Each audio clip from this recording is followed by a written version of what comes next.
Saturday morning prep, um, there's been a little ice storm, a little snow, and that had me push my Saturday plans or my Sunday plans back to Saturday.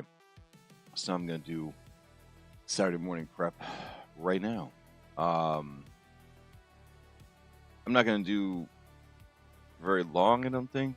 I do have some things I want to start working on, and I mean, there's some good motivation and accountability being on stream to do it.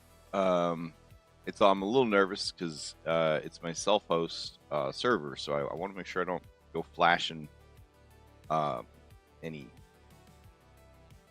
personal or secret information. So we'll try our best. Currently, I don't have it set up to run in perpetuity. I have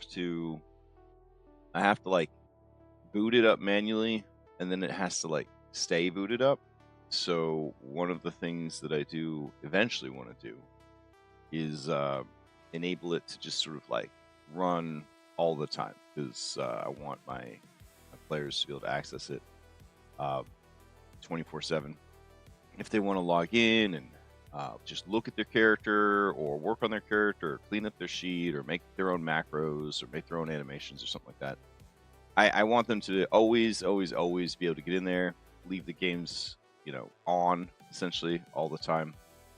So that's a design goal. I'm gonna try to get a custom forwarding domain set up so that when they go to the domain, it will take them to the games. So I'm not sure what the security involved in that is going to be. And then, of course, I got to also get security certificates set up. These are all things that I would not feel comfortable doing on stream. Just kind of like talking them out to remind myself, reading over my notes, but also to kind of illustrate that when you pay for a hosting service like Forge or Magma or any of that kind of stuff, I mean, they're doing work for you. You know what I mean? Like, there's never really been a question in 5 years if is self-hosting better than paid hosting. And I mean, yes, 100%. Like, self-hosting is, for Foundry VTT, it is always better.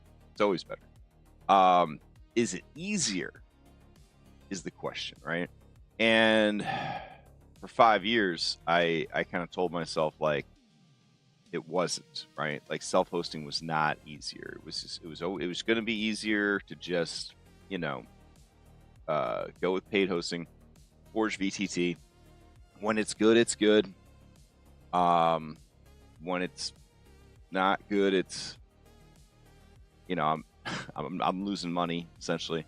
But what I noticed last year was that when it's good, it's okay. And when it's bad, I'm not getting paid. And when it's normal, when it's just doing what it normally does, it's it is a lot of work. I'm not worried about like security. I'm not worried about user access, user experience. I'm not worried about that sort of thing. But I am forced to update on the schedule that the Forge is maintaining, right?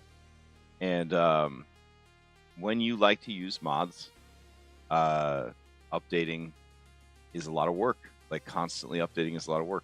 So enough happened last year where I'm just like, I don't know if I can do that anymore. It had to be hundreds of hours across 2025 were lost to just having to do things 2 and 3 times because they would break in updates, having to troubleshoot updates, having to search for replacement mods, filler mods, workflows that made up for the mods being gone. Number of times I got locked out of my games because some of the mods I wanted to use, like Bailiwiki, would install incorrectly on the Forge and break everything. Got to the point where it's afraid to run any kind of updates because need to run a game. And the way my games were paced out, the only safe time to really troubleshoot or install mods would be Friday, Saturday, Sunday. And that was only when I ended up dropping Kingmaker, because Friday, Saturday were really the only 2 days that I would have 2 days in a row that I could try to work on things and fix things before the game started. And it was just a lot of stress. And so yeah, now I'm trying to get it set up in a more stable manner. My intention is to, I think I have all the mods that I need installed, I think. And I might have to add one more. I think I have to add like the NPC tokens or some shit. But I mean, my goal really is to get in there today and make sure that all the mods are working. If I can get a test dummy player, hey, early morning prep stream going to be a thing now. Yeah, I'm trying to do it every Saturday morning, but because of the snowstorm, I had to move up all my Sunday plans to Saturday, and then there wasn't any time yesterday morning with driving kid back to college and getting ready for the snow and all that kind of stuff. So now I'm comfy, warm, snowed in, and we're gonna try to crack open this imported Seven Dooms world and check on all the mod settings, see how we like it, see how things are going, and then I'm gonna try to get some test players in there. It might be a reach, it might be a stretch, but it would be phenomenal if I could get my Seven Dooms players into this world by Tuesday night, which we'll see how things are going. All right, so backups, this tour, blah, blah, blah. You can right-click any package to bring up the context menu. From there, you can create, restore, manage backups of that particular package. Cool. You can manage all your backups here. The interface for managing all your existing backups and snapshots can be found by clicking this button in the top right. All right, cool. I feel like maybe that's a hint. So we'll right-click our world right here. And let's see. We got restore latest backup, manage backups, take backup. We'll mark it as a favorite. There we go. Heading over to Les Modules. Les Modules. We've got 215 of them installed. Some of them got that yellow. An important thing to note about this particular self-host is we are not going to run anything on this Foundry, this version, this instance of Foundry, except Pathfinder 2e. So I'm going to work on getting my 3 Pathfinder 2e games moved over here, and then this is just going to be for Pathfinder 2e.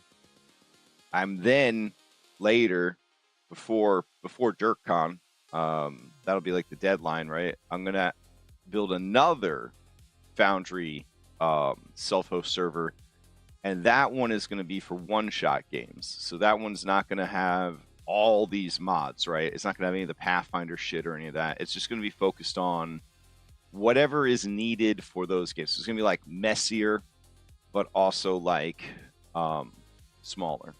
It'll probably have like Dragonbane on there. I'll probably try to just run Draw Steel off of Draw Steel's official platform. But it might have Sword World on there. And so the mods are going to have to be the only system agnostic mods would go on that particular one. And then if I ever decide to run a 5th edition Dungeons & Dragons game again, which I might, there has been some temptation to go back and run something like 1 to 8. You know what I mean? Like nothing high level, but like get back in there into the 5e mix. I would do a 3rd Foundry self-host instance, and then that one would only focus on 5th edition Dungeons and Dragons mods and systems and things like that. So I think that another benefit of self-hosting is that you can have different instances of it. I think you just need to have a different Foundry license for each install you're trying to set up. And I have 4 because of how the Forge handled stuff like that. So like, it's fine. All right. Let's see. I want to make sure that I have this new, what is it called? Mystics and Myth and Magics tokens. Yeah. So let me search. I don't have that installed. Okay. So in order to install this, I think I have to paste in a URL code. So I'm gonna give me a second.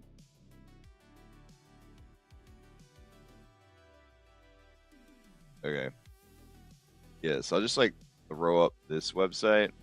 No. Wait. I think I'll just be right back. Hold on.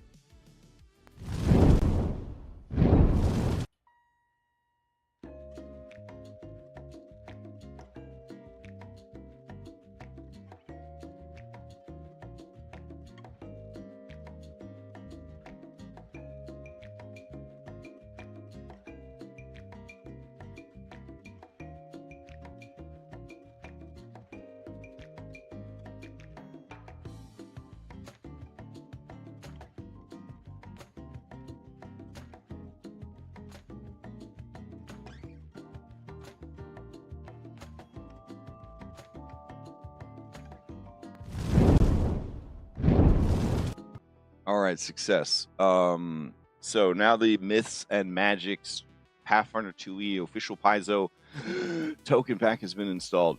I'm gonna. Oh wait. Hold on. I'll be right back.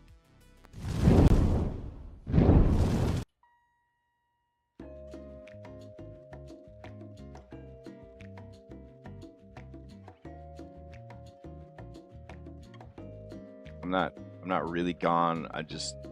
I don't remember at what point data is shown that I might not be supposed to show. So I'm paying close attention to this, making sure everything's good. Right now it says migrating package data, and it's doing a bunch of stuff. And again, currently the game, let's see, now I'm on the login screen. I gotta pick out who I am. And I gotta join, put in a password and all that jazz. All right. And I think we're solid. I think it's trying to load up the world. All right. Let's yeah. Let's go back. All right. So the only thing I didn't show was, and it didn't actually show any incriminating information besides like my player names and stuff like that. All right. You need a JV2A module enabled to use with PF2e animation module. Son of a bitch! All right, hold on. I could have sworn I had JV2A already installed. All right. Hold on.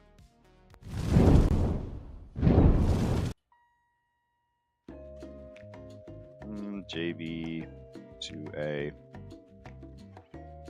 Let's see. Wait. It's probably a little jarring, just continuously going back to this elevator music. JV2A. It says that I have. Stop being in grid mode. PF2e animation macros. JV2A. Blah, blah. Consider supporting our Patreon. I do support your Patreon. All right. Guess we're gonna head over to Patreon. Find out what's happening there. Okay. Hey, here you are. There's no way I stopped. If you're unsure about what these links do, right-click the link below and copy Copy address. All right. Maybe host it, like self-hosting them is a different process. All right. Our Patreon module has all the assets we've produced since the early days, with a few exceptions to comply with licensing agreements. Currently, the zip file is around 6.5 gigs. The installation process may differ depending on your hosting method. Okay. Before installing our Patreon module, make sure you have the space required for it. This is at least twice the size of our zip file. So, 13 gigs minimum. Holy shit. You must have an account and subscribe to any tier of our Patreon. They all have access to the same module. To find out more about how, click here. Find the master post. It's pinned in the home section. It'll always be the top. Consult the master post section called manifest link. Okay, we don't want to show that on stream then. Let me move that over here. Find the master post. It's a pinned post in the home section. All right. Consult the master, blah, blah, blah. Right click, blah, blah, blah. Okay. All right. Let's see. There it is. Manifest link. All right. Hold on a second.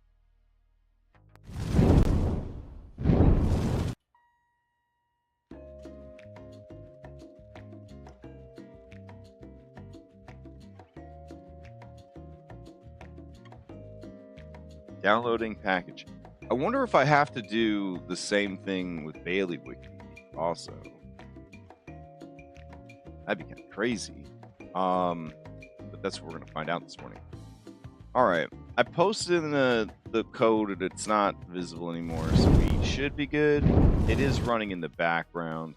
As far as space, I think my virtual droplet has fucking like 4 terabytes of storage or something stupid like that. So we are not in any danger of running out of room there. And it's running Linux as an operating system, so I don't think that's going to be impactful at all for our memory.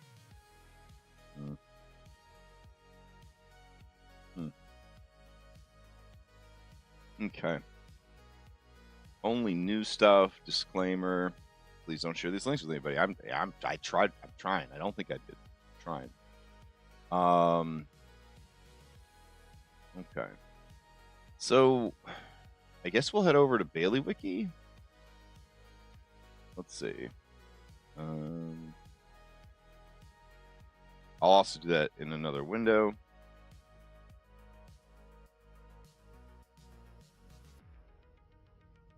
All right. What's my current membership over here? You are on the Foundry basic bitch track. Okay. You don't have to call me a basic bitch. That's fine. Let's see.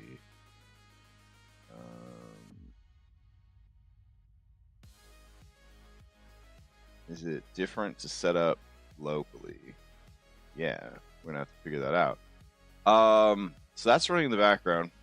I guess I'll do Bailey Wiki. Says I've got mass edit installed, nuts and bolts installed, towns installed. I don't have access to landing pages. I don't want to use 3D. I don't know if I need the free map pack. I got plenty of space, so like, hey, maybe. Trying to remember what's in the free map pack that would make it something I'd be interested in doing. I feel like everything else is covered already, so maybe not. But wow, this JB2A Patreon install is taking a hot minute. I mean, it is 13 gigs, so they did warn me that it was twice the size of the zip file, so we'll wait for that to happen. Checking my notes here on another screen, seeing if there's anything else that we need. Ganga? What is that? Why? That's all the note says. It just says Ganga. Foundry VTT. Ganga. System agnostic anime adaptation. Ganga. It's an add-on module for Foundry. Okay. So we don't need that. Okay. So update that. Ganga was used for anime game. But why would I even have it? If it was like, why did I install it? It must have done something. Adds anime inspired. Oh, it's anime inspired system. Hey, good morning, Cryptic Muffin. Guess you survived Ice Mageddon. Ice Mageddon? Maybe. We had a snowplow come through, and it literally it plowed, and then it turned around, and then it plowed back, and then you can't even tell that it did anything. Like the snow is like slush, and it just went splurp and like filled in splurp. Yeah. I took Inky Baby outside to, hey, good morning. I took Inky Baby outside to get him, so he could go to the bathroom or whatever. That's rough. Imagine having to piss and shit in the snow. It's terrible. Certainly not Princess Scribbles.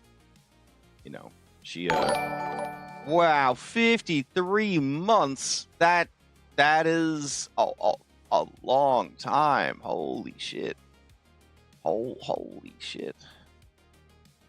You know what? While I got Lexaeus 22 in the chat, and I'm waiting patiently for JB2A Patreon full .zip 13 gigs to install on the self-host server. Well, Lex, what do you think we should do about? You know what? I'll just hop into. I'm gonna hop into community chat on Discord. Okay. In case you want your voice to be heard this morning, your sweepy voice heard this morning. But like, what do you think we should do about fanspiration?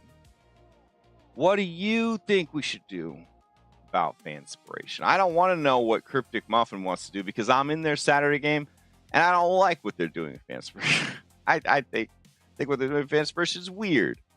I don't like what Dom's doing. Does Dom even use fanspiration anymore? I haven't checked in on Strength of Thousands.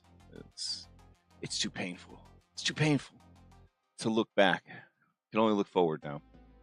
Not even up or down. Get ambushed a lot, I trip a lot, but it's fun. Because like,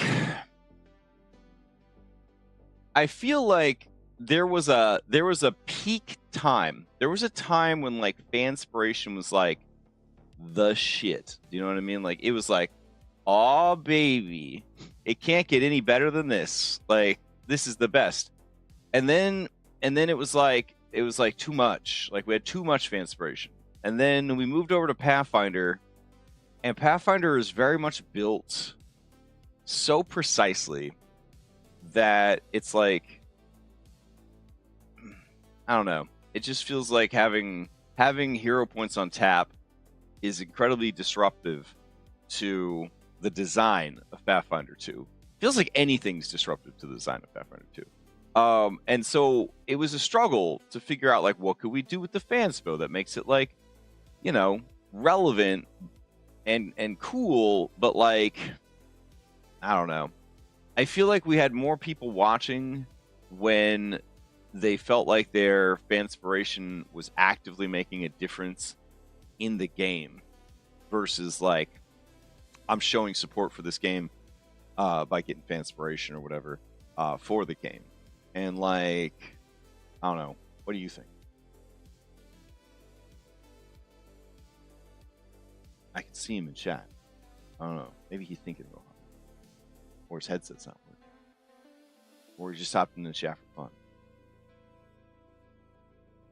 Got nothing. How strange. Okay. Can you hear me? Yeah, I can hear you now. All right, cool. Yeah, no, my Cryptic Muffin just says straight up, I don't use it. It's only for Saturday game for mulligans, so y'all won't be afraid to draw cards. Yeah, and I don't know. Like Leah, I like failing in a safe place. Do you know what I mean? Like I failed enough in real life, and it hurts. You know what I mean? But like failing in a game, you know, I rolled 5 nat ones last night. I'm still here. You know what I mean? Like, even when I was a player with access to Fanspo, I would feel, and we were playing 5e, I would be like, I don't know. I kind of just want the dice to do what the dice are gonna do, you know? And I feel like Darby really pointed that out to me, you know, with because, you know, Curse of Strahd, you know, like there's a lot of bad, crazy, cool shit that can happen if you fail, right? But if everybody's always passing everything, if everybody's always getting those checks, making those checks for everyone saves, it gets a little stale, you know, it gets a little boring. Like through failure, you can fail forward, right? And with failure, you can see some pretty crazy shit. Like these monster designers, they worked hard on this shit, and then somebody actually critically fails against like a spell or an effect, and we get to see the real crazy shit, and it's like, nah, you don't get to see that. Nah, actually, yeah, we got Fanspo. Don't worry about it. Nothing ever happens to us. We got Fanspo. Don't worry about it. And it was like, it felt bad, you know? It felt entitled. That's how it kind of started to feel. It started to feel entitled. Like we're buying our way out of our problems is how it started to feel. Yeah, and I thought it was disgusting. Like towards the end, I was like, "This is." I'll admit, in those days, it probably was a little bit much. Just to be able to, you know what, we're in the pocket. It almost feels like being a 1%er. I'm just gonna buy my way through my problems. Right, and like I understand that this is a fantasy game, and you know, it's a pretty powerful fantasy to be able to buy your way out of all your fucking problems. But like, yeah. But I mean, I do like the adjustment that we at least have done so far, in that they're just being used for drawing cards.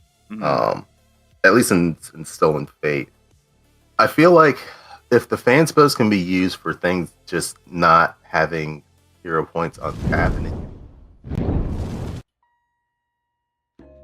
Oh, hold on. I think you might be muted because I had to like hide my screen to like load up my game. Sorry. I can hear you. The stream can't hear you because I had to switch to the break screen because I'm so paranoid about showing like people's personal data and like manifest URLs while I'm working on this stuff today.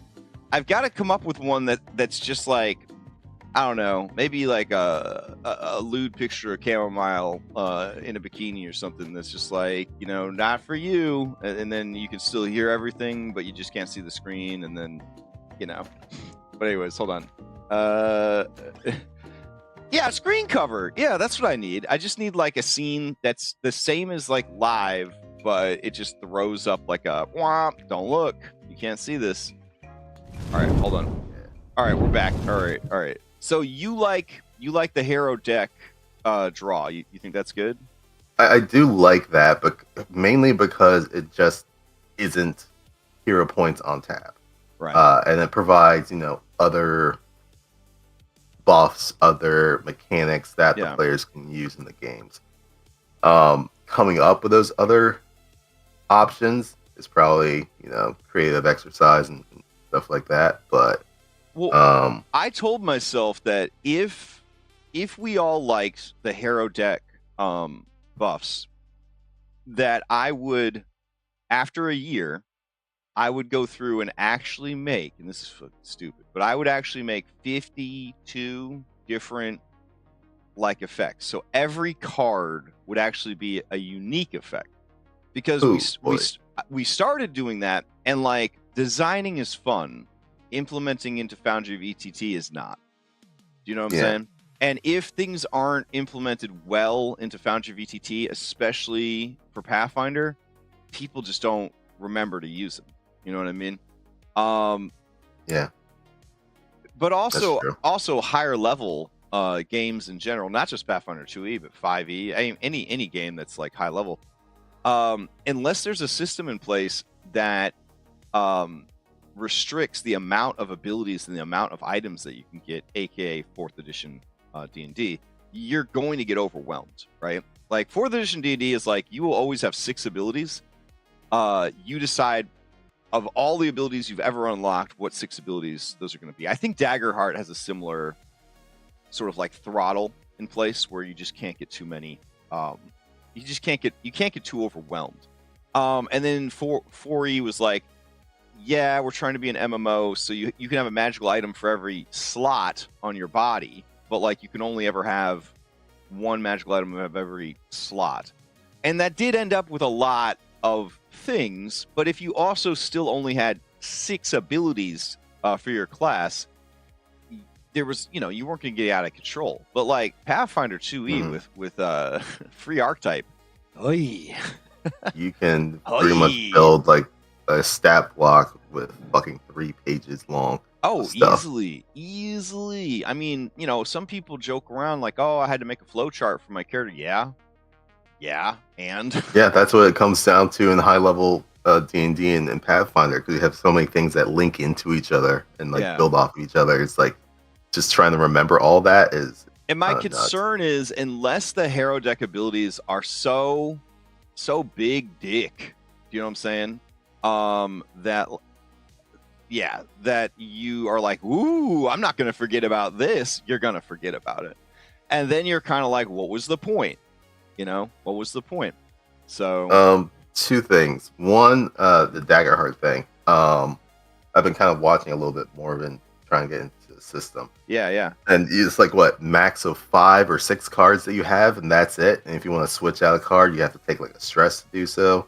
Some of those mechanics, I feel like that was pretty interesting. Like if you want to start changing things out, you're gonna have to put in a little bit of investment.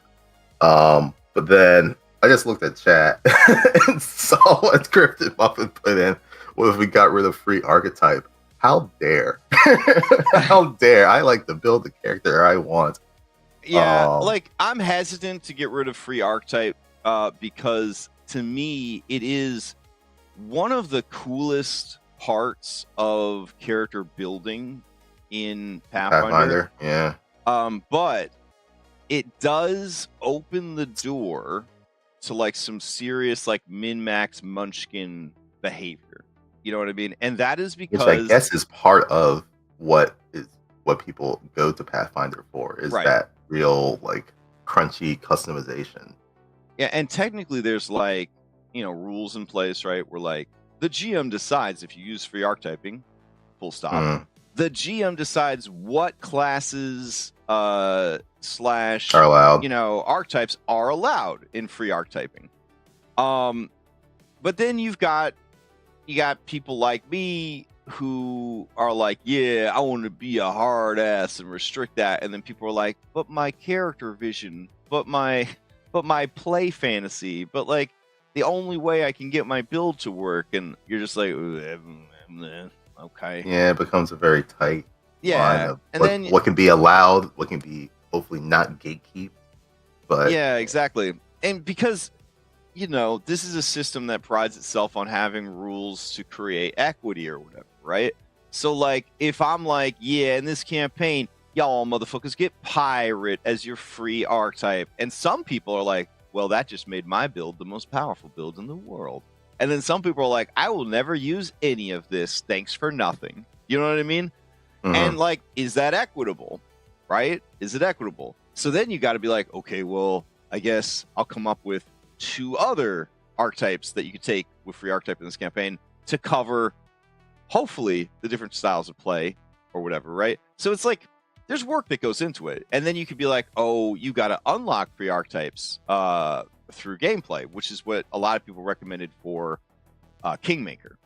For Kingmaker, they were like, yeah, allow free archetype, but like have it be a progression-based thing where they have to like you have to discover it to unlock it, and then you can start adding it to your character. Okay. And like I thought hard about that one.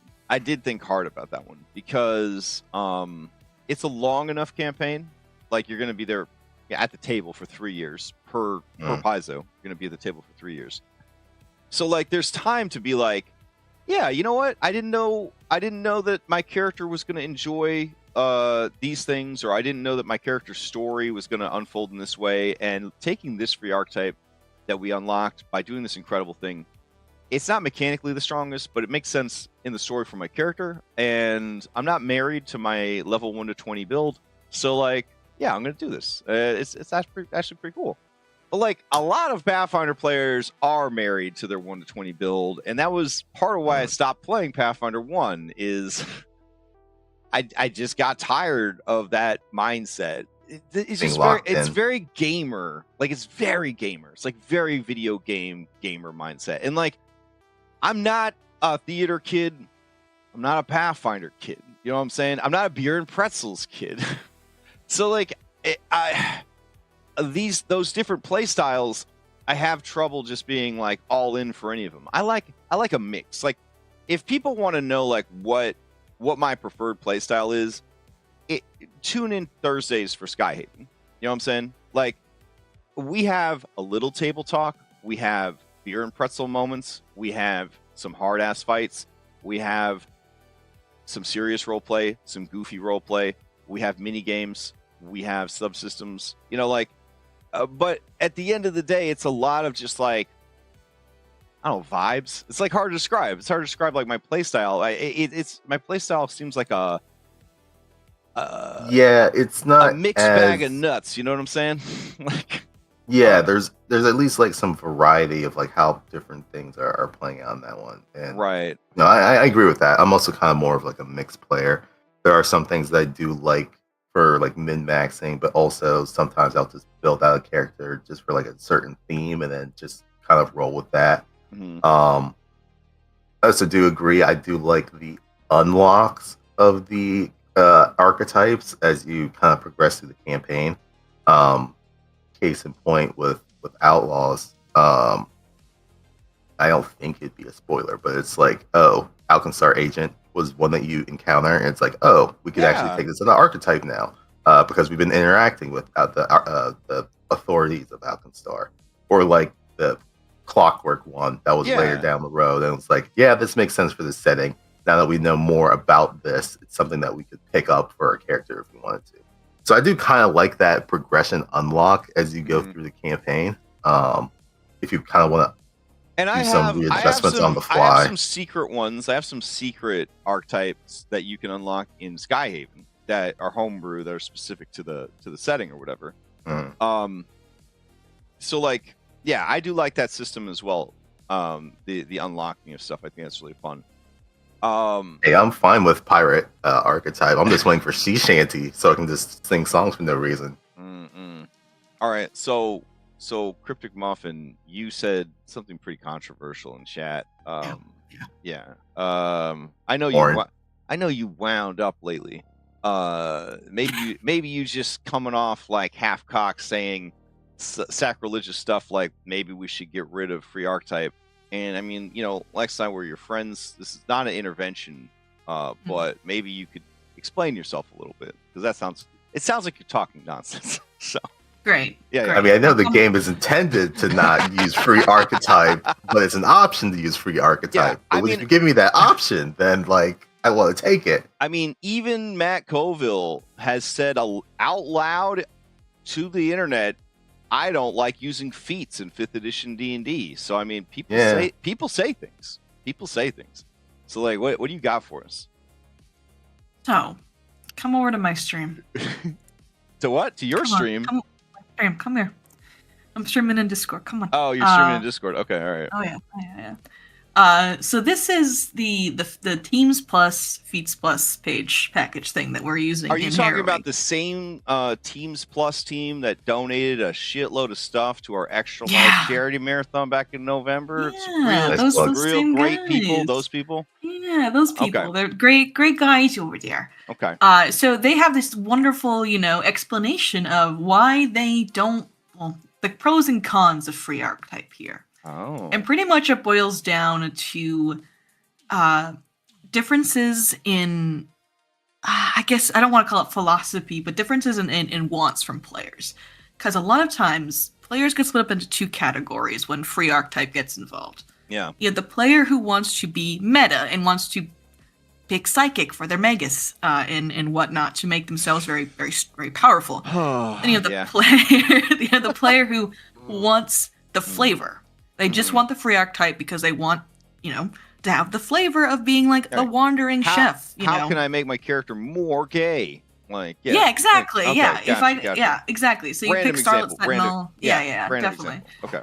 So, and that's where like the differentials in, power kind of comes from, because if you have one player in your game picking a very meta pick and another player who's just there for the vibes, it can cause a lot of like power imbalance in the party, which doesn't feel super great.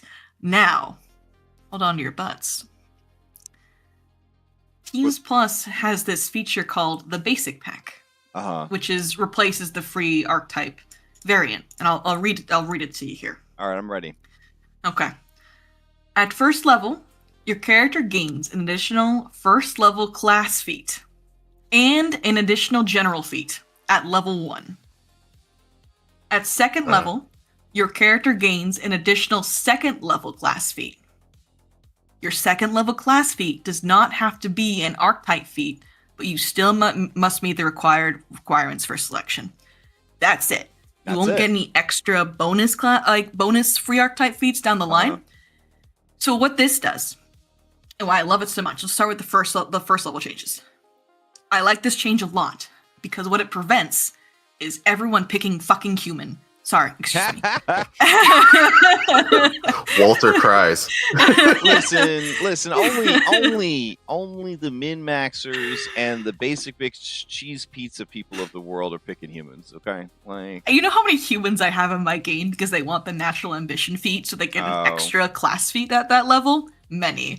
I have a lot. Many. It's many. So I like this change because it just gives everyone that extra class feat. So it will encourage people to be more creative or more open to other options when it comes to heritages and race. Well, yeah, 5 years into 5th edition D&D, they knew that was a problem, and that's why they introduced variant human as like a GM has to approve, and then everyone got a feat at first level sort of thing. They were like, we gotta stop this right now. We gotta stop this right now. It also gives you an extra general feat, which I think is just a nice compromise for the no free archetypes later down the line. Like, you can just pick up tough if you wanted to fleet. I think it helps get you up to scale, power wise. It's awfully generous and front loaded. But like Lex and I were talking about, just a little bit ago, it's nice to. It's not nice, but if all the feats that you get from free archetype, they're constantly coming at you. They're coming down the assembly line, constantly, and you're at high level now, and you have so much shit to keep track of. And now you basically have a second Pathfinder 2e class to keep track of, on top of your spells, your items, your everything else that's going on in the game. This is like at low level when you don't have a lot to keep track of. They're like, here's some extra shit to get you started. You know what I'm saying? Yeah. And now we know you got a lot of shit coming, so get ready for that. But now we're done. We're done. So if you wanted to be a roguish fighter, this was your chance to pick up a couple of roguish things. If you wanted to be a fighter who's also into alchemy, here's your chance to kind of establish that early on. I do think this is great. I actually do think this is great. And then at second level, you get the option to take an archetype feat. It's just like a free second level class feat. Right. Which you don't have to take an archetype as feat. You go, do I want class feats or archetype feats? But at least you got that first one, that first hit for free. Or the first one. Yeah, exactly. And I think that's a really good compromise for not, because my main issue with free archetype is, like you said, like once you get higher levels, fuck, it's exhausting. Yeah. Like I think, for example, the Foundry Phoenix character I'm playing a wizard. I also have 3 archetypes. I have Blessed One, Cleric, and Witch. And it's like a lot to constantly have to manage. I did it to myself, to be fair. But having it so much is like... I only got in Abomination Vaults, I think it ended at level 9? I think something like that. I don't remember. But I had 2 or 3 archetypes on my summoner by level 9 or something crazy. I must have been 2. It must have been 2, but it was almost 3. I don't remember. But it was because, some are squishy. So, you got to get champion. gotta get so you can get that armor unlock, and you can lay on hands yourself, which will also heal your idol. You gotta get that.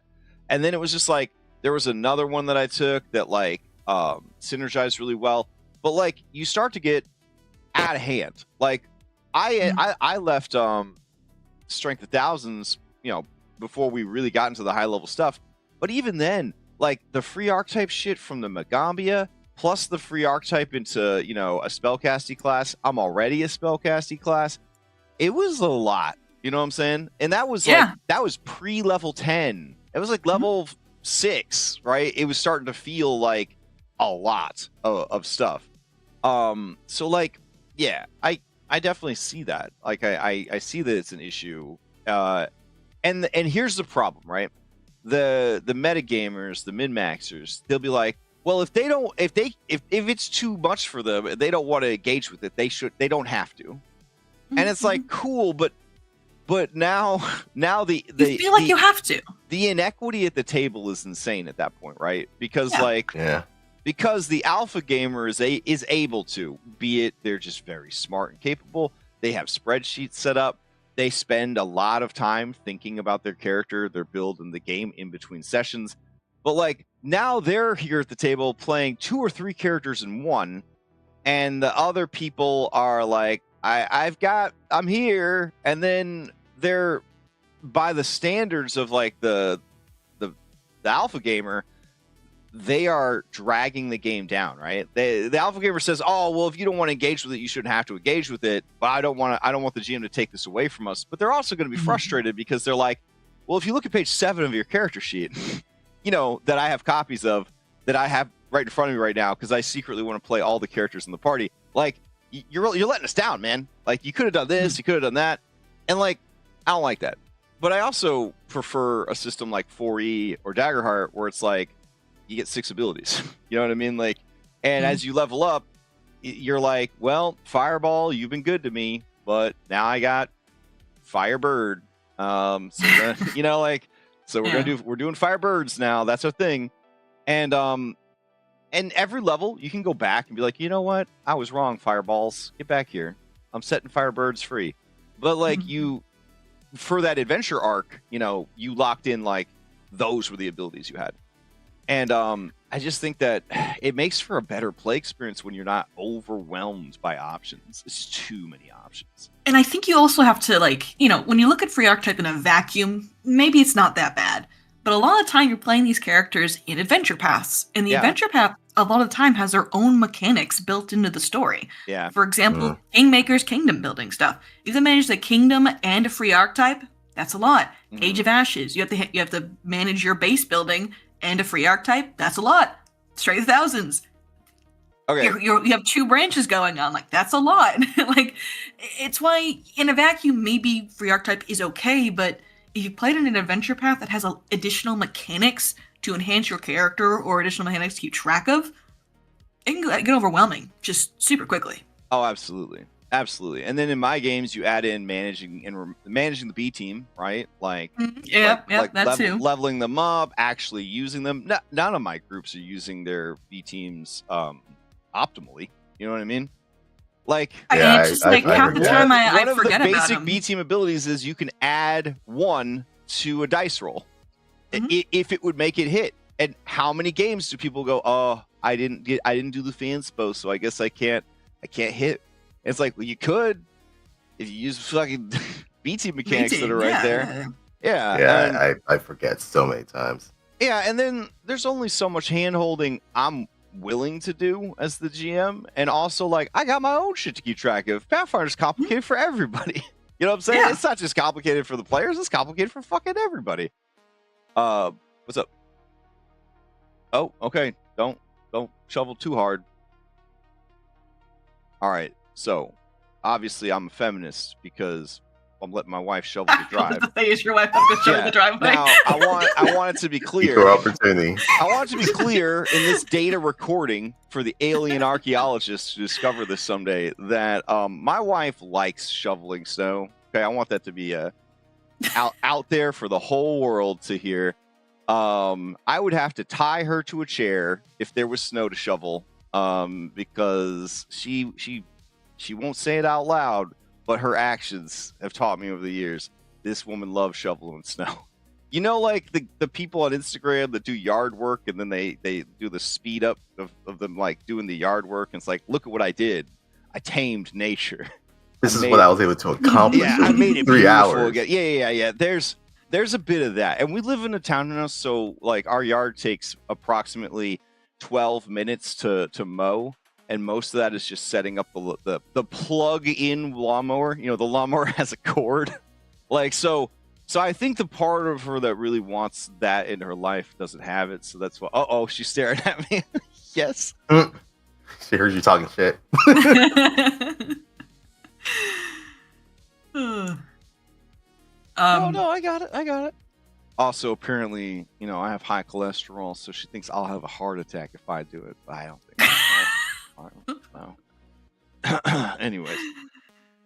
All right, so going back to what I was saying earlier about Matt Colville's controversial, like, I don't even use feats when I run 5e. It's true. He doesn't.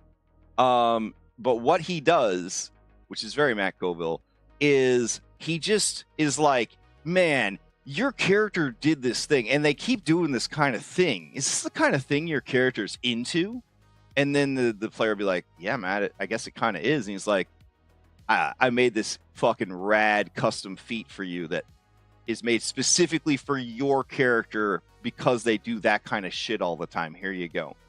And that actually inspired me to do the epic feats for Odyssey of the Dragon Lords. I was like, oh, that's fucking cool. You know what I'm saying? Yeah, that's fucking cool, right? So, like, a good example is Stack the Deck, right? If Stack the Deck was obsessed with wild magic, blah, blah, blah, and we didn't have free archetyping, I might go to him and be like, bro, it's obvious what your character cares about. I made you this feat. It's called Wild Magic Initiate. Like, you know, 3 times per day, you could trigger a wild surge when you're casting the spell, blah, blah, blah, blah. Like, but I don't want to do that in a system where he already cannot keep track of everything on his character sheet. You know what I'm saying? Like, where his build is complicated enough from all the normal Pathfinder 2e stuff plus free archetype. I don't want to throw anything else at him. You know what I'm saying? What if I told you there's already an archetype for that? Like in the game. For wild magic. Is it a plus thing or is it actually a raw thing? No, it's called Wellspring Mage. Oh, I saw that's I just put it out there. It's already there. I was just saying. You okay, know? like we could say, of course they already have it. We could say anything's already there for Pathfinder 2e. Like that's fine, but in that same way of thinking, right? You don't have to be coming up with it. You could just say, hey, I noticed that your character does a lot of this. There's a feat for that, and I want your character to have that feat because I feel like you've earned it. You know what I'm saying? So like, yeah. The problem is the kind of people that play Pathfinder 2e, they're looking for a very like regulated system that they could trust. And in that system, the GM is not doing a lot of stuff like that. Do you know what I'm saying? Like, it's very much like we're all here following the same rules, going through the same steps, and we have the freedom to pick what we want and what we think is best. Do you know what I'm saying? But like, Colville's system is a bit more Daggerheart, right? Where it's like, I'm the GM, you trust me, I'm the storyteller, I'm the referee, I think that this is cool, so it's going to happen. And that's just not very Pathfinder 2e. You know what I'm saying? Like, so like, it's again, you know, group dynamics and that kind of thing. I wouldn't say like, hey, this should be an official house rule, everybody should jump on board for it. But it is something to consider. It is something to consider. Because like, there's been times, like, I think I have in Pathfinder, like with Jericho, right? I was like, yo, I love skeletons.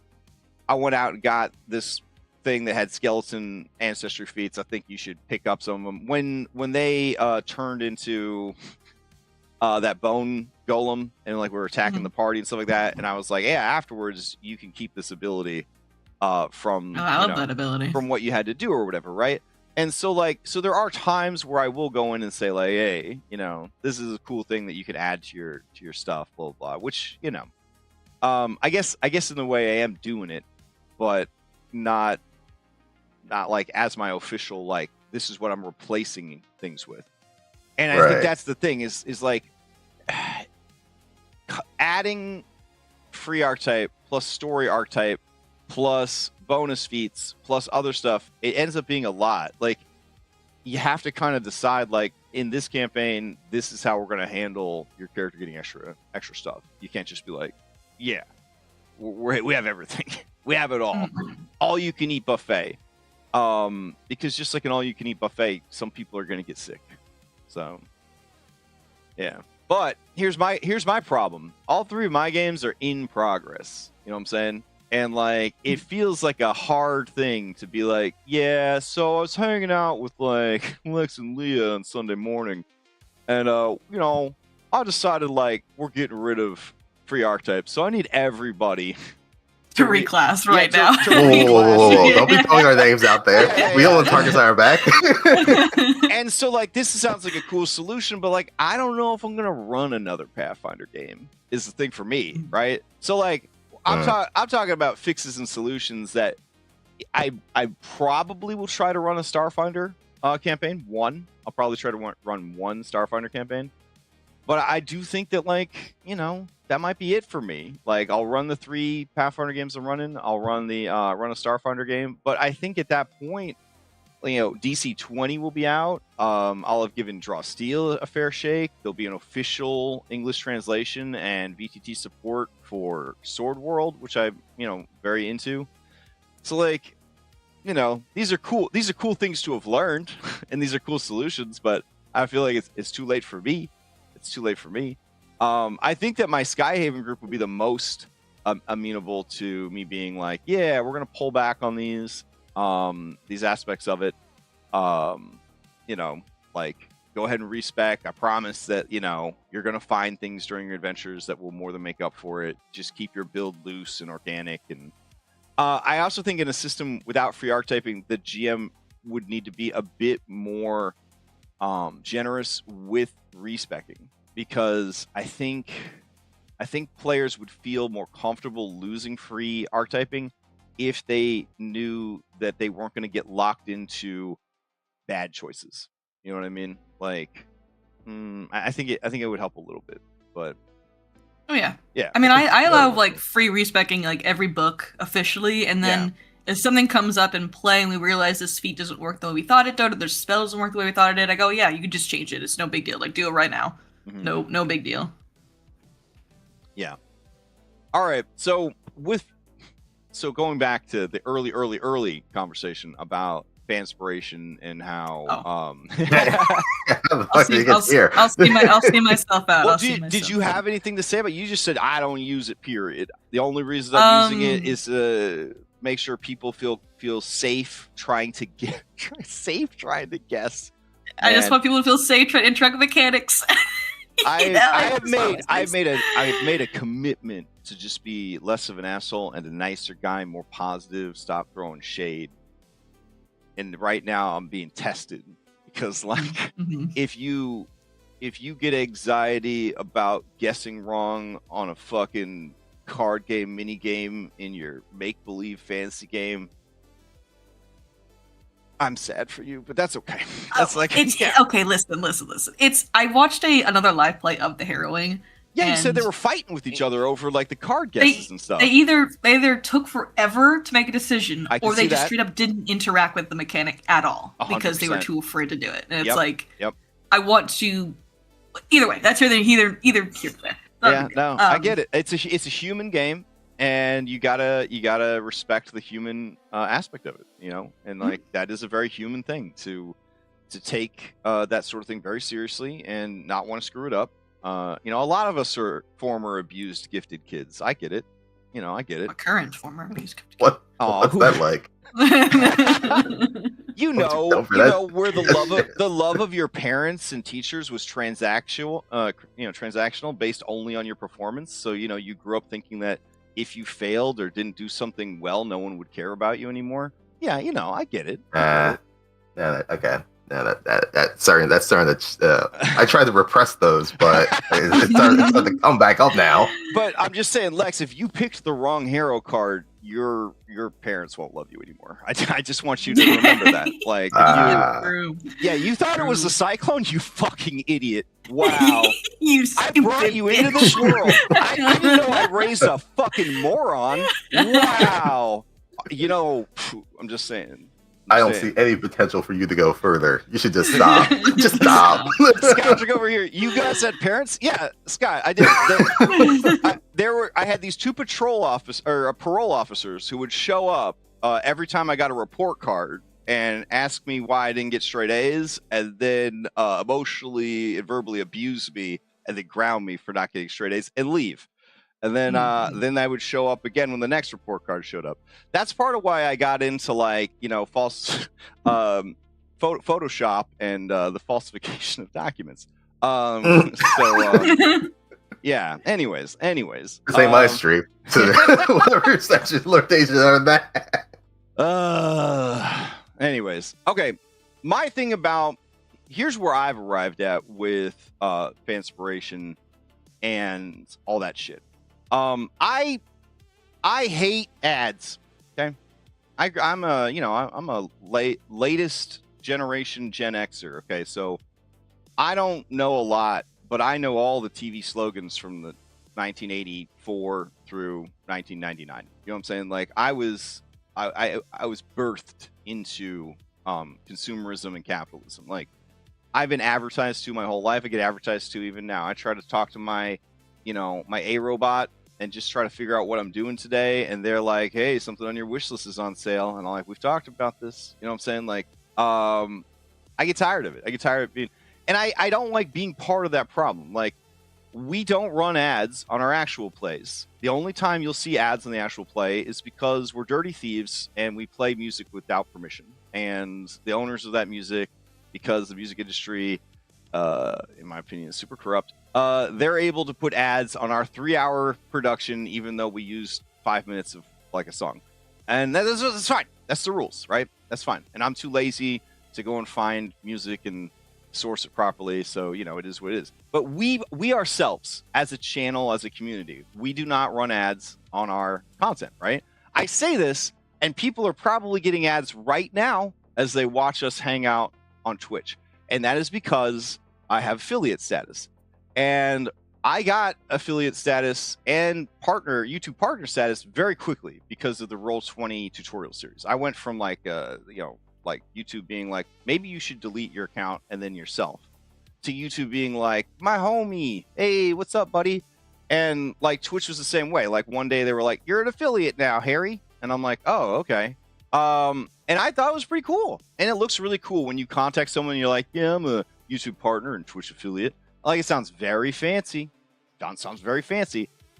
But like, all being an affiliate means is that the people trying to watch your content are assaulted with ads. They are bombarded with ads. And like, I don't have the kind of viewer base and subscriber base to get any meaningful compensation from Twitch whatsoever. Like, I could buy like 2 video games a year with the money I get from Twitch. Like, that's how bad it is. When I was like really blown up and I was in like the top 2% of streamers or whatever, I could buy 4 video games a year if I was lucky. You know what I'm saying? Like, it's not a lot of money. Twitch is not giving you a lot of money. And then people are like, well, that's because the real money's being a partner.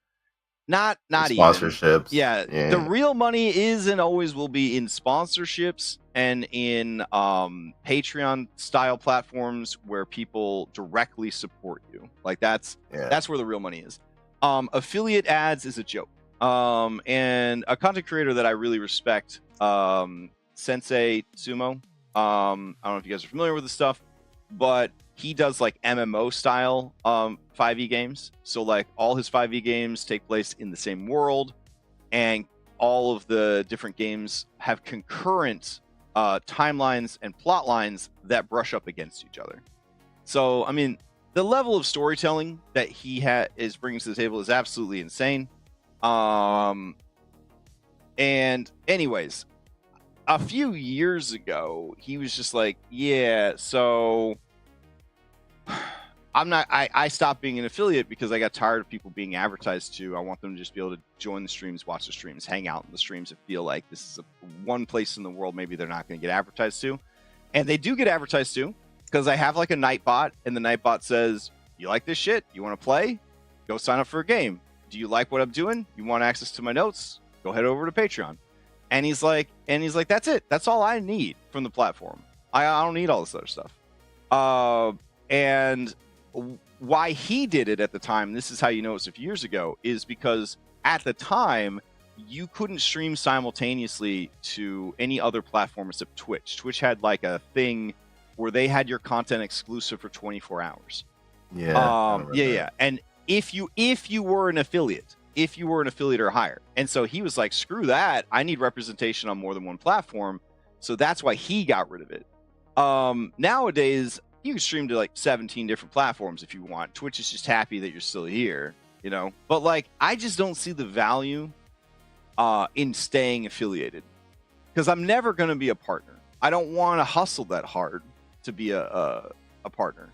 I don't want to be thinking about, you know, views and algorithms and engagement and that kind of shit. I hate saying things like, you know, like and subscribe, you know, it means a lot to the channel, the algorithm's real, like every time you comment or like a video or dislike a video, it actually helps us more than you could ever possibly imagine. You know, if you really want to support directly, go to Patreon. It is the number one way that you could help me feel compensated for the work that I'm doing, blah, blah, blah, blah, blah.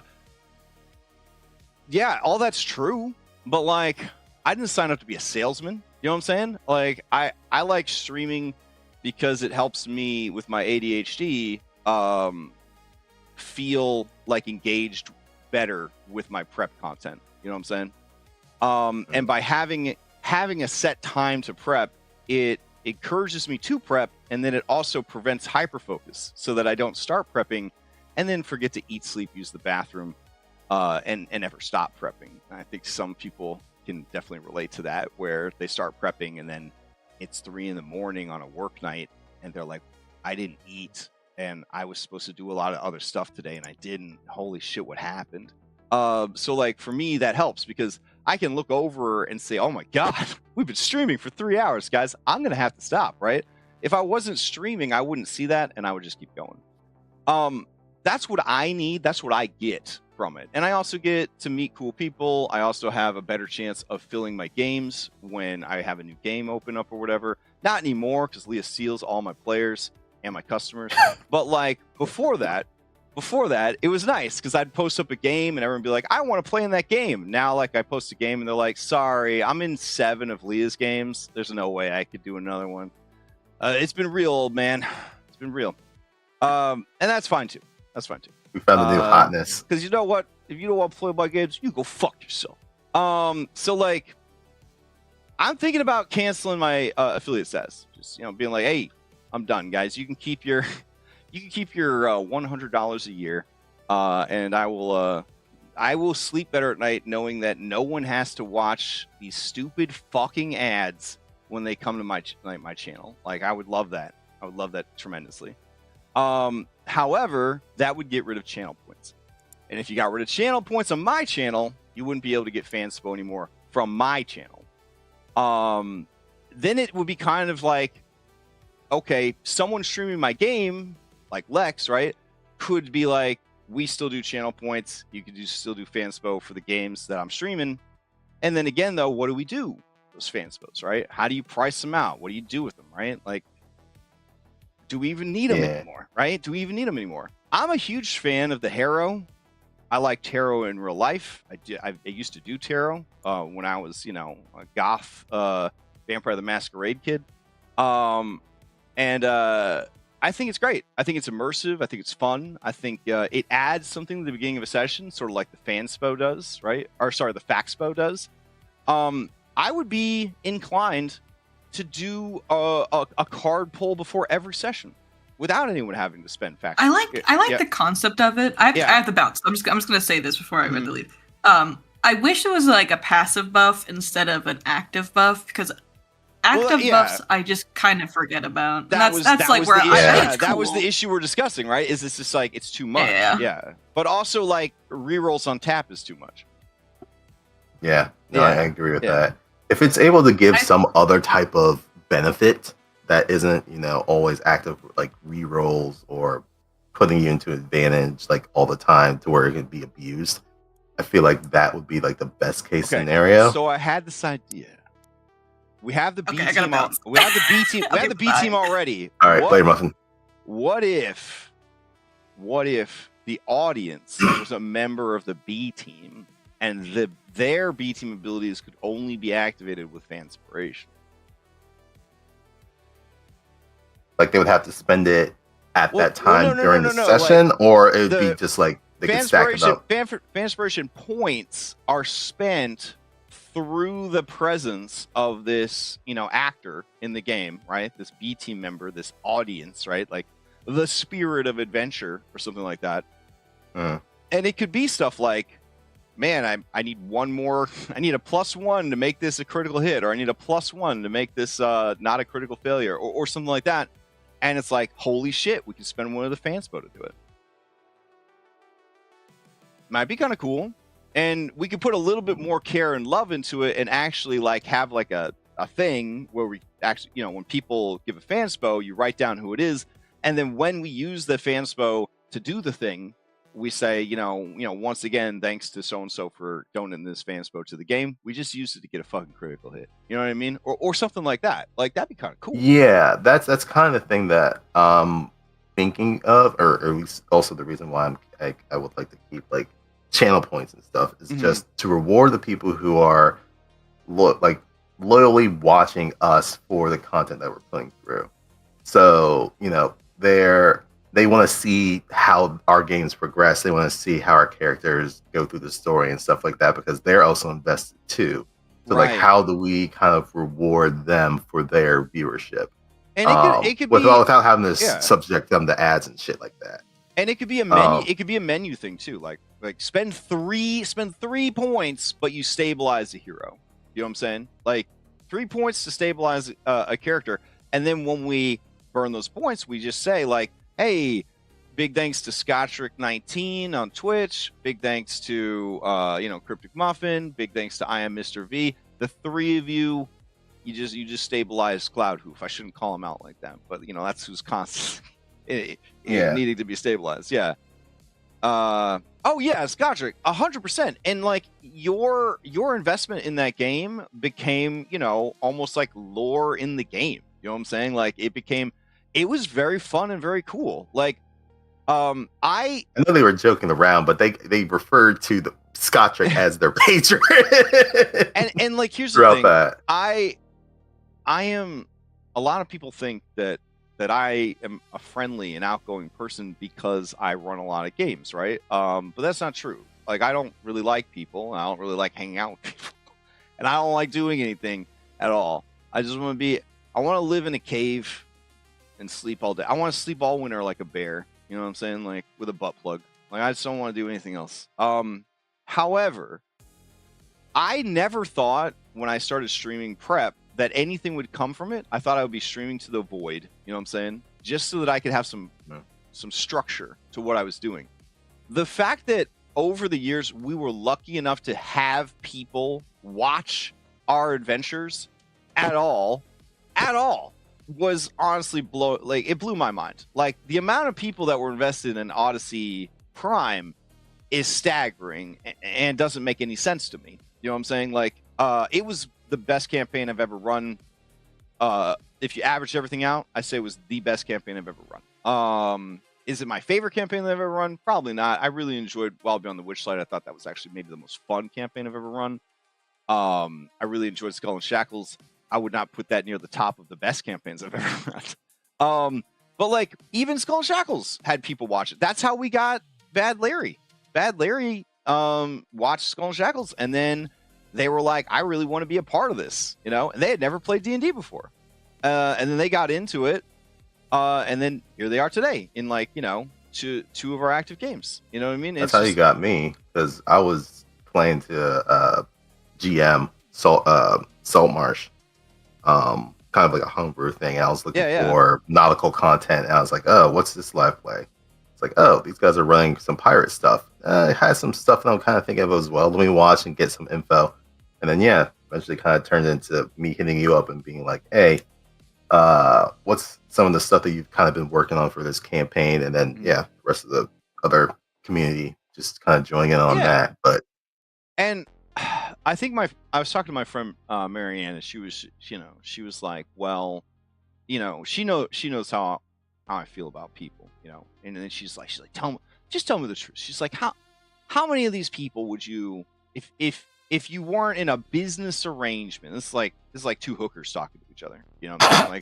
like if your Johns weren't paying you, would you really be hanging out with them? That kind of thing. Like those kind of hell no, it's because they got deep pockets. Right. But then I said, the crazy thing is, a lot of these people, if I woke up tomorrow and America was like, sorry, I don't know what we were thinking. Anyways, everything's okay again. We're back on track. You don't got everything previously was a fever dream. Yeah, you don't got to worry no more, sweetie. Everything's gonna be okay. You don't have to try and hustle till you die, grind yourself to dust. Everything's gonna be okay. You don't need to side hustle anymore.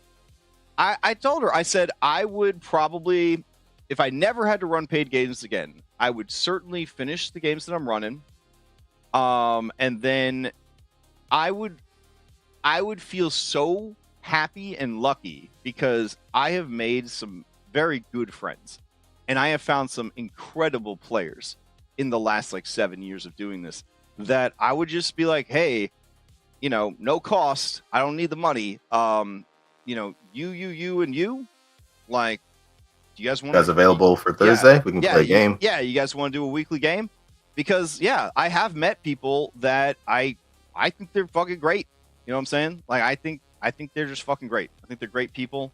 And I consider it maybe the greatest the greatest treasure that I got from being a paid DM was just finding some very cool people to spend time with and talk about the game, and then next thing you know, you're playing other games together, you're talking about life, you're getting through it, you know what I mean? And I mean that just happens.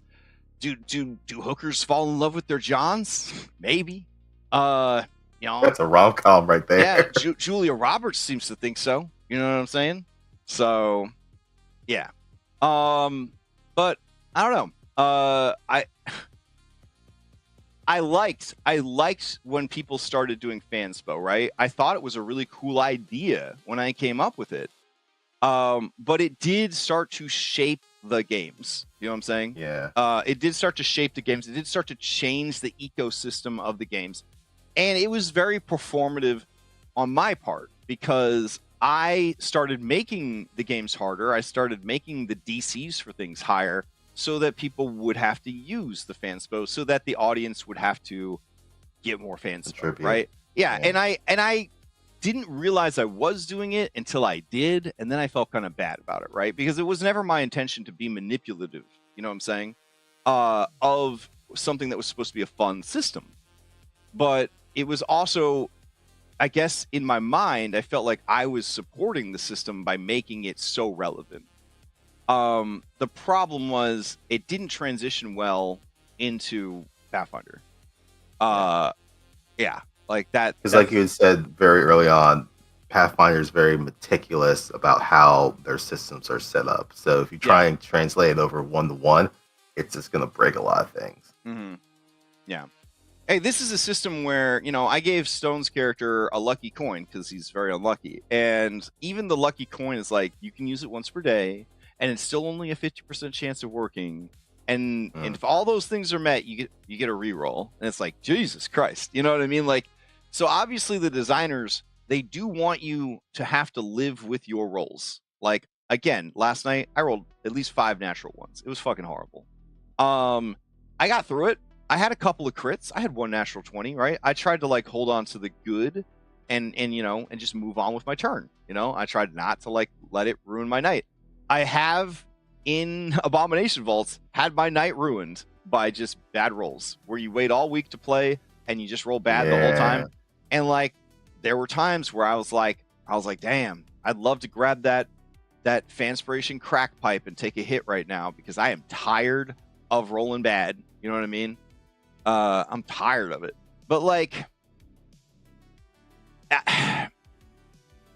what does that do to the experience? You know what I'm saying? It's disingenuous to a certain extent. If your group rolls real bad and you as a group are tired of bad rolls dragging down your game, you could do what Thursday group does, and one of the designers of Pathfinder 2e does with their group, and use the Super Baby Deluxe hero points, where you reroll, where you reroll, and if you roll like under a 10, they give you plus 10 on the roll. Yeah. Yep.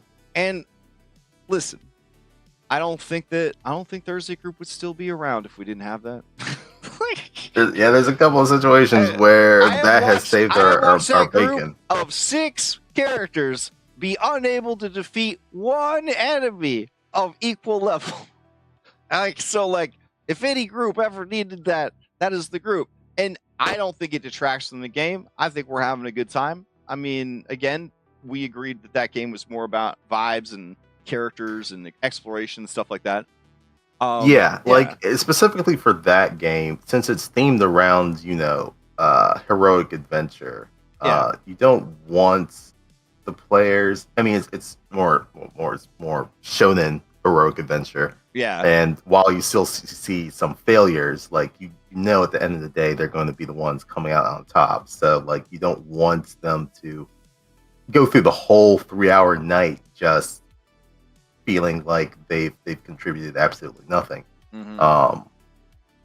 But yeah, like I guess there's like a certain upper limit that you just don't want it to be like game breaking. And I feel like in that situation it's fine. Mm-hmm. But it really kind of depends from like game to game, really. Yeah, I feel like adding a fanspiration, like the spirit of adventure type, like B team thing, where there's a menu, and that menu can let you do a lot of things, but you got to spend fanspo to do it. I think that would make it feel more meaningful, and make it feel more interactive. And when it's used, you're obviously using it in a moment that matters, and that's the thing that we lost, right? That's the thing that we lost is I missed this most important attack against the final boss. I don't have any more DM inspiration, but we got a fanspo. And everyone's like, oh shit, should we run the fanspo? I'm like, that's also the other thing. I try to make sure that I at least am out of my own personal resources before I start dipping into the community piggy bank. Right. Yeah. But yeah, like and it had that weight to it. You know what I'm saying? Where it's like, okay, yeah, use it. And then they re-roll and it's a crit. Oh, everybody did this. Our might shows up and is like communism, our critical hit, not just the group, the whole fucking internet, the whole community did this critical hit. Let me guide your hand, young Deku, to success. Right, exactly. We are the spirit of the community. And like, we lost that because as powerful, and I'm going to tell you, these hero card buffs are fucking strong. Like, getting a +1 to a stat for the entire session is huge.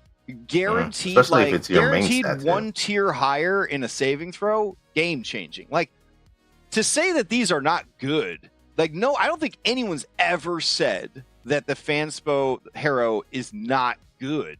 The problem is it's just not exciting. Yeah. It's like, hey, because it's not exciting, you don't remember to use it. Yeah, the audience bought you guys life insurance, and it's like, wow, that's very practical and helpful. ...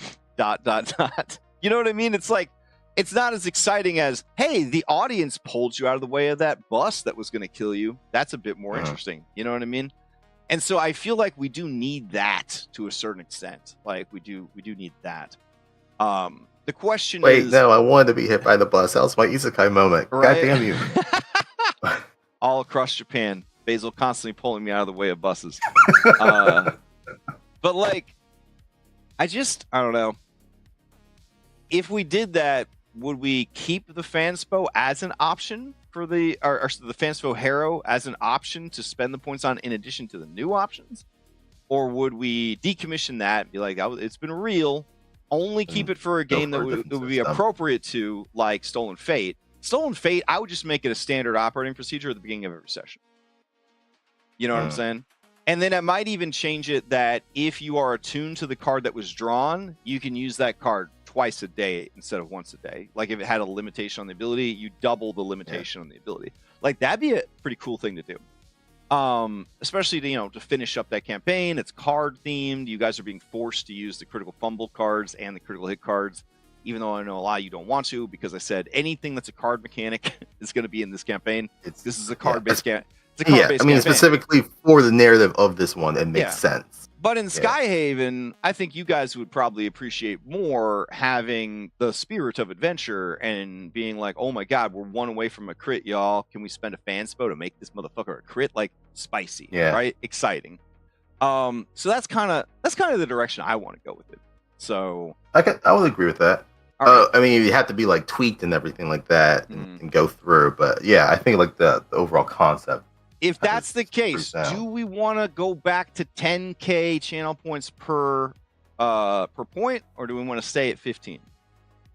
I feel like in a world where peanut butter has become $8 a jar, like a gift we could give to the people of the world would be to actually lower the price of something. Lower it back down. Yeah, like because we have no reason to inflate them prices. Like even if Big Money Scottrick comes in and he buys 1,000 Fanspo when the price goes down, or my wife who jokingly said, if you get rid of Fanspo, I have to know ahead of time because I got 120,000 points I got to spend.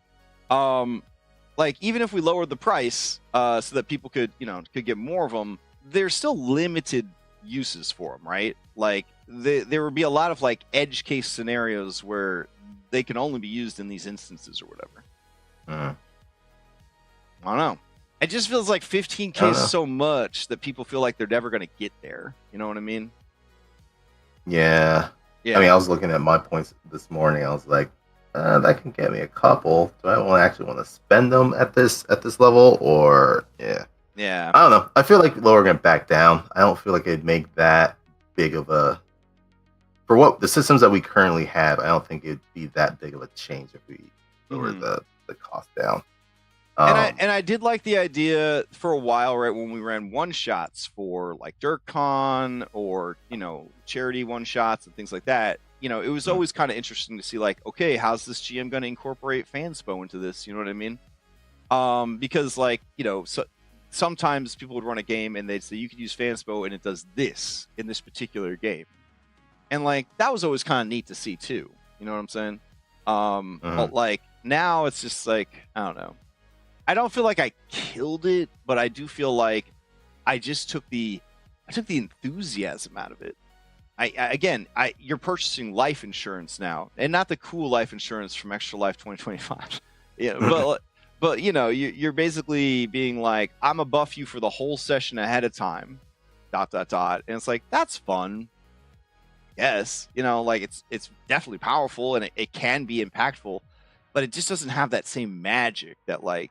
You made the saving throw because, Dank Lord 420, spent 10,000 channel points to give you that, +1 to that fort save. You know what I mean? Like by the blessing of the viewer, you were able to see.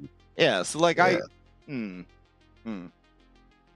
But yeah, that's my thoughts on it. That's where I'm at, and I'm trying to get this locked in before February because I said that I was going to change at the beginning of the year, and technically that I guess the beginning of the year is the first 3 months of the year according to Corpo America, so I do technically have until like March. If we're looking at finance taxes from a financial calendar, you got until end of March. Beginning of the year is Q1, so technically we have until March 31st to lock in what we're going to do with the Fanspo.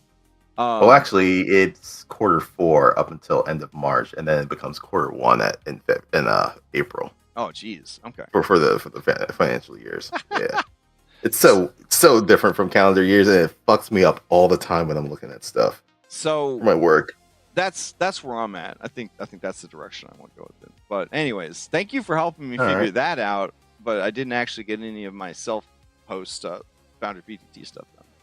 Yeah, no problem. I'm a bounce though. Honestly, 90 minutes of prep, it still counts as prep. It's still prep. It's a different type of prep. I think 90 minutes is a good place to call it. Then I can work on my self-hosting stuff offline without worrying about accidentally flashing manifest URLs or server IP addresses or people's real names or any of that kind of stuff. Yeah. I've been hesitant to work on the self-host stuff on stream because there's so much like data that I don't want to. Yeah. All right, cool. Then I'm gonna work on it. Yeah. If there's anything else you need, just let me know. Talk through it, stuff like that. I'm pretty sure there's other people within the channels who have their input. Okay. All right. Enjoy the rest of your day. Stay safe in the snow. I hope everybody out there has a good Sunday. I'll be back tomorrow night to do some prep for Stolen Fate. Tuesday for 7 Dooms for Sandpoint. Thursday for Skyhaven, and hopefully Saturday morning for more miscellaneous Saturday morning prep, or I guess talking about tabletop. All right. See you guys next time.